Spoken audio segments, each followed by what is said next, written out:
Di sebuah negara, lebih tepatnya di Meksiko, cerita memperlihatkan kejahatan-kejahatan di mana hukum di sana seakan tidak berlaku. Terbukti aksi tindakan pidana seperti kekerasan, penculikan, penembakan, pembunuhan, hingga perawewean pun berjalan semisal jalan tol yang bebas hambatan.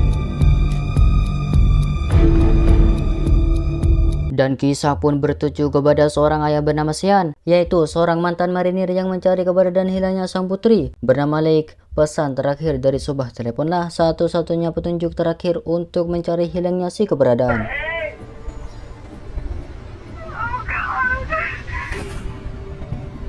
Memasuki sebuah tempat dengan papan peringatan yang terbajang, tak menghiraukan, Sean pun mulai memasuki dari sekian banyaknya mobil yang bertebaran. Ia pun tertuju kepada salah satu mobil yang diyakininya adalah mobil si teman putrinya. Mulai mencari mungkin ada barang-barang miliknya, namun tak menemukan apapun berpindah ke bagasi. Setelah membuka, ia pun mendapati salah satu barang miliknya, yaitu sebuah kacamata.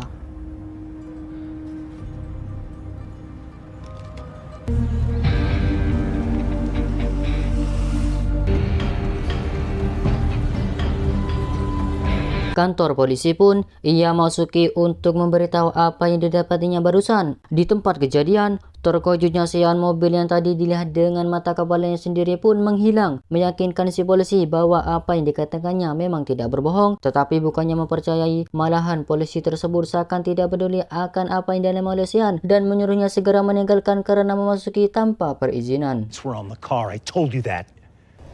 As I've said, Mr. Beckwith, there's no proof your daughter or her friend ever even came here to Juarez.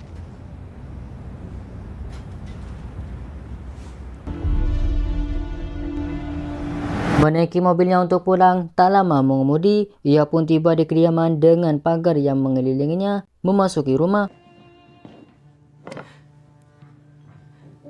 sudah ada si istri yang menyebutnya bernama Susan. Ketika melihat suara mobil ayahnya, si bungsu pun bernama Lauren menuruni tangga berharap ayahnya pulang bersama si kakak. Ekspresi kecewa kembali menaiki karena tak melihat si keberadaan. Dengan erat wajah kecewa, si ayah pun tidak bisa berkata banyak melihat kesedihan putrinya tersebut. You promised to keep us safe. Matahari turun, Sean pun melampiaskan kekesalannya tadi siang dengan sebotol minuman. Menghampiri si istri yaitu Lauren bertanya akan ketidakadaan di raut wajahnya memberikan sebuah kacamata. Sean pun mengatakan bahwa kacamata tersebut ditemukan di mobil Billy, si teman anaknya yang juga ikut menghilang bersamanya.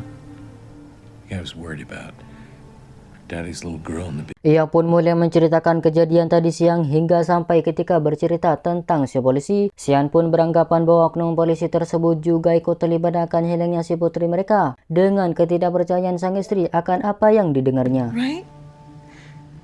You told the police.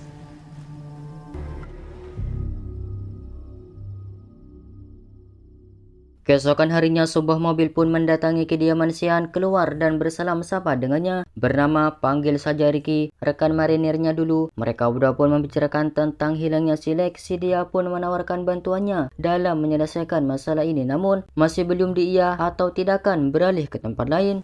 I really appreciate that, brother. You know, I'm there whenever.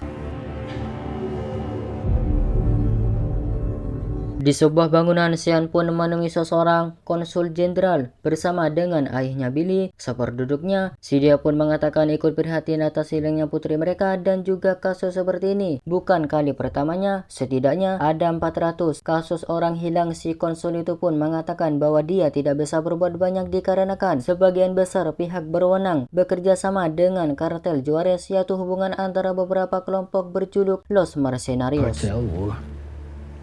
So are you saying you think this cartel? Mereka dikenal kelompok jahat DC oleh mantan-mantan militer yang sudah terlibat seperti narkoba, narkotika, hingga perdagangan manusia. Si dia pun memperingati Sean bahwa apa yang dihadapinya sekarang bukan main-main karena memiliki jaringan yang luas. Berdiri dan melihat foto konsul bersama istrinya, berterima kasih. Sedang perjalanan keluar dari bangunan, Sean pun diberhentikan oleh sebuah berita di televisi yang memberitakan aksi penembakan tanpa memperdulikan. Sesampainya di rumah, berita tentang hilangnya kedua putri mereka pun sampai disiarin diwawancari oleh awak media dengan kesedihan Susan dan juga perkataan Sean yang akan terus mencari keberadaan putrinya. Yang hal itu dilihat langsung oleh seseorang bernama Garza yang tak lain adalah dalang hilangnya kedua gadis tersebut menelpon seseorang.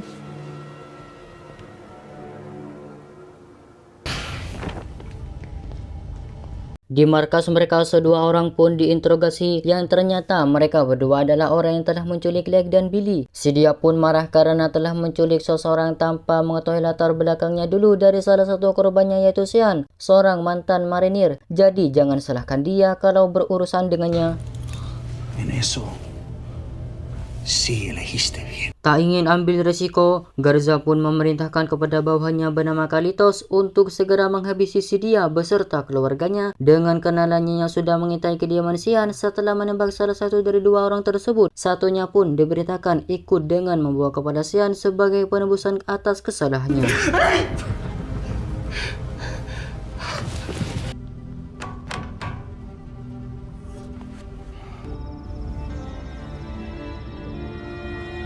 Keesokan paginya, Sean pun melakukan aktivitas biasanya yaitu beternak. Ketika sedang, ia pun merasakan firasat buruk dari gerak-gerik kudanya melihat keadaan sekitar. Ia pun mendapati ada seekor anjing hutan dan bergegas untuk mengambil senapannya tanpa dia tahu bahwa bahaya yang sebenarnya tak lama lagi akan datang menghampirinya. What's going on?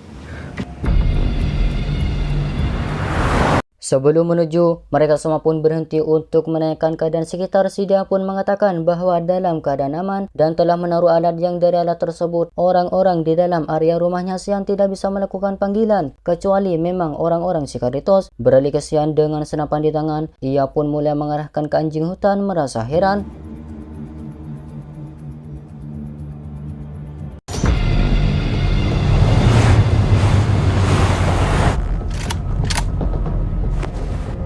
Dengan terus membidik area sekitar, tak lama di depan itu, datanglah beberapa buah mobil berlari. Saat melihat hal itu, Sean pun melepaskan tembakan sembari memanggil istrinya. Di dalam rumah, Laura mendengar suara tembakan itu, bertanya kepada ibunya dengan tenang menjawab bahwa ayahnya sedang berburu anjing hutan. Namun,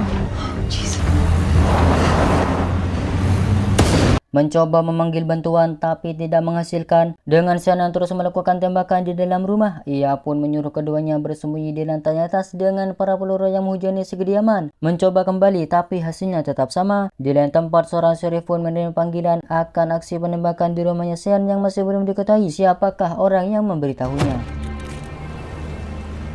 Kembali, di luar Carlitos sudah siap dengan para timnya sebagai mantan militer. Sudah pasti timnya terlatih dan tahu apa-apa ketika diperintah. Dengan Sean yang mengamankan pintu belakang, sebuah kapak pun digunakan untuk mendobrak pintu ketika sudah menjatuhkan barang di meja yang tidak tahu tujuannya. Para tim pun mulai memasuki rumah dengan Carlitos yang menyuruh bawahnya untuk mengamankan belakang rumah setiap sudut tempat tersebut. Mereka telusuri Carlitos berdua yang berada di ambang pintu. Dengan remehnya, satu dari anak buahnya pun mengatakan, "Mengapa kita tidak langsung ke dalam dan habisin? Hei, kesalahan terbesarmu adalah jikalau menganggap mantan bapak-bapak marinir sebelah mata." Usualmente los hombres se mueren muy jóvenes.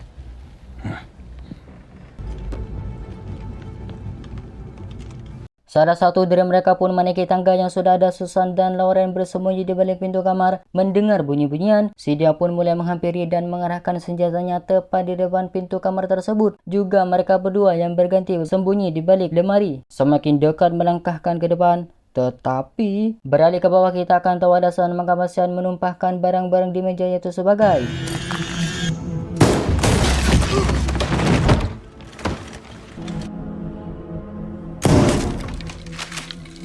kembali ke atas. Dia pun mulai melepaskan tembakan ke arah di mana Susan dan Lauren berada. Tapi ketika hendak membuka pintu, mendengar suara tembakan, para mereka di sana pun mulai melangkahkan memasuki tak tinggal diam. Sean pun berusaha menuju ke atas dengan rentetan peluru yang mengarah kepadanya, tapi tidak ada satu yang kena. Berhasil menaiki.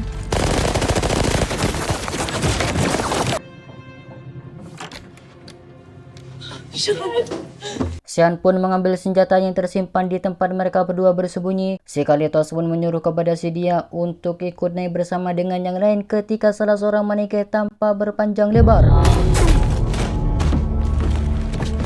Terjadilah lagi aksi tembak-menembak yang hanya seorang diri Sean bisa atau mampu untuk membuat mereka semua tertekan di antara para jumlahnya yang tidak sepadan. Sean pun menyuruh kepada istri dan sang anak untuk keluar melalui jendela rumahnya dan akan menyusulnya nanti. Dengan pengalamannya sebagai mantan marinir, tentunya beberapa orang di sana pun tidak sebanding, menyisakan si dia yang hanya bisa diam karena memang tidak memiliki ilmu dalam tembak-menembak. Kalitos Medadal itu memerintah dan mengancamnya agar juga menyerang. Mendapat ancaman itu, mau tak mau ia pun melakukannya, melangkahkan kaki secara tidak pasti. Tetapi menanyakan bagaimanakah keadaan dengan ketakutan, si dia pun mengatakan ujung senjata yang berada di kepalanya di luar rumah. Mendapat laporan, sheriff itu pun tiba dan langsung disadari oleh salah satu penjaga di sana, melaporkan apa yang dialaminya kepada Kalitos. ¿Cuál es el problema? Setelah mengatakan untuk tidak membiarkan sheriff tersebut keluar hidup-hidup, dia pun yang kebingungan karena alat komunikasinya yang tidak berfungsi. Semakin dekat dia ke tempat dengan penjaga tersebut yang bersembunyi di balik mobil, dan secara bersamaan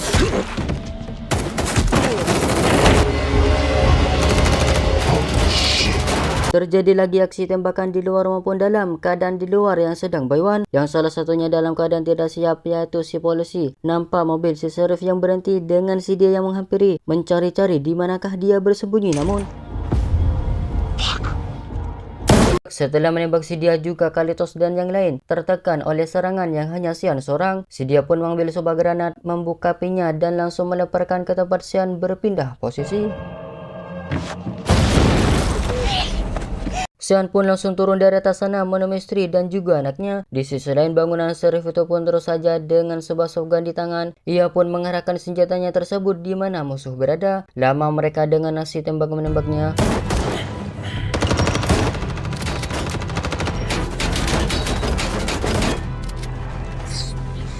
Tiba di depan pintu garasi, Sean pun menyuruh keduanya untuk memasuki dengan dirinya yang akan menghalau mereka. Kalah jumlah sheriff itu pun berhasil ditembak bersamaan dengan Sean yang lagi-lagi terlibat tembak-menembak bersama Kalitos dan yang lain. Di dalam bagasi, kunci mobil pun Susan masukkan untuk menghidupkan. Berhasil, ia pun mengendarai dan berhenti tepat di samping Sean berada mengambil alih kemudi. Sean pun langsung tancap gas dengan para peluru yang mengarah ke mobil mereka. Teriakan kekesalan Kalitos lontarkan dengan bergegas menaiki mobil bersama dengan yang lain. Mereka pun terlibat aksi kejar-kejaran dengan Sean memimpin, memerintah kepada si sopir untuk lebih cepat ketika dekat dan hampir menabrak mobil yang dikendari oleh Sean. Tapi dengan cepatnya Sean pun mengelak. Tak berhasil dengan itu, Kalitos pun menyuruh kepada bawahnya untuk menembaki mobil Sean.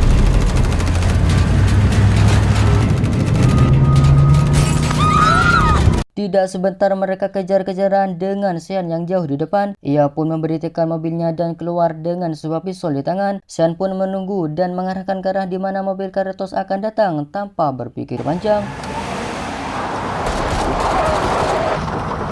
Berhasil menembaki dan menyisakan Kalitos seorang. Sean pun menghampirinya dengan ketidakberdayaan si dia akan luka yang diperolehnya. Sean pun mulai menanyakan siapa atau di mana keberadaan putrinya. Ditanya namun tidak menjawab. Sean pun menambahkan lukanya dan menyentuhnya secara tidak pelan. Akhirnya, setelah memberitahu bahwa yang menculik ialah si polisi dan keberadaan putrinya yang berada di markas Garza, menarik pelatuk. Selesai dengan itu, dipanggilnya istri dan juga anaknya untuk menaiki mobil si Kalitos. Sean pun berpesan untuk terus jalan sampai di kantor polisi dengan sedikit ketidakrelaan meninggalkan Sean sendirian.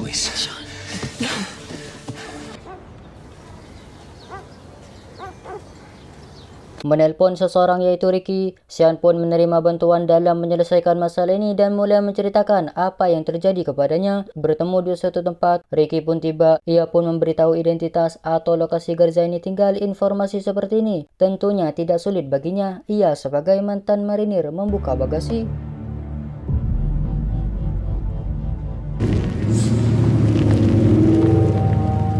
Sepanjang perjalanan tidak ada percakapan. Dari siang sampai malam, Sean pun diam dengan teringatkan akan putrinya Lake. Hingga pada akhirnya, mereka pun tiba dengan memarkirkan mobil agak jauh dari lokasi sembari melihat keadaan sekitar. Setelah mengatur rencana dan siap dengan senjata yang dibawanya, Terlihat Garza pun resah gelisah karena tidak mendapat kabar dari bawahannya yaitu Kalitos yang sudah tiada. Mereka berdua pun yang sudah mulai dengan aksinya menembaki satu persatu penjaga dengan senjata yang sudah kedap suara. Tak sulit bagi mereka berdua juga pengalaman yang diperoleh untuk menerobos masuk semakin dalam.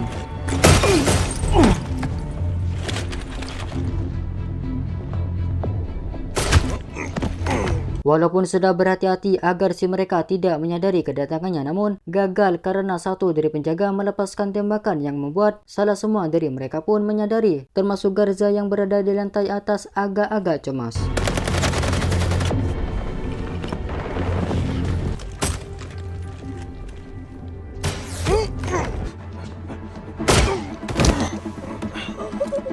Tak berhenti sampai di sini, mereka berdua pun terus melangkahkan kaki dengan kedatangan penjaga yang tiada henti. Berhati-hati, Sean dan Ricky pun bersembunyi dari tembakan beberapa penjaga di sana.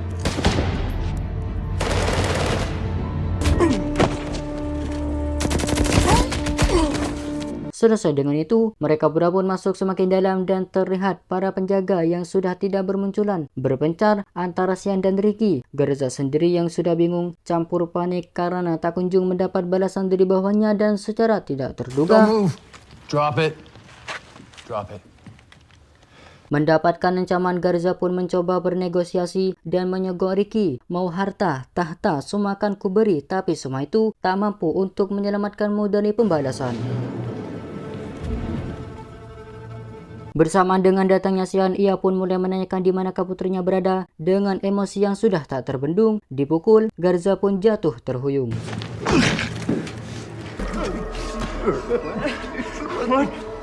Tak ingin membuang waktu setelah mengatakan bahwa putrinya masih hidup dan berada di suatu tempat yang hanya diketahui oleh Garza. Mereka bertiga pun menuju menaiki mobil dengan wajah yang penuh luka. Sedang perjalanan, Ricky pun menanyakan adanya altar dan juga kepala hewan kepada Garza, mengatakan bahwa itu adalah persembahan atau kepercayaan yang dianutnya. Tak beberapa lama, Sean pun mulai menanyakan keberadaan anak buahnya dan juga sinyal khusus yang digunakan untuk memasuki bangunan. Setelah diberitahu, mereka pun mulai melakukan sesuai dengan ketukan, namun melemparkan granat. Mereka pun mulai memasuki dan melumpuhkan satu persatu penjaga di sana. Bertanya kepada salah satunya dengan sedikit ancaman, si dia pun langsung memberitahu bersamaan Sean yang bergegas menuju, dan setelah usaha yang ada hasilnya, berhasil menemukan dan melepaskan rindu. Sean pun membawa Leg dan juga Billy keluar dari bangunan, menyisakan Ricky yang akan membereskan semua ini. Dalam sebuah cobaan pasti ada jalan, bukan bagaimana kita menyikapinya, tapi bagaimana kita untuk menghadapinya.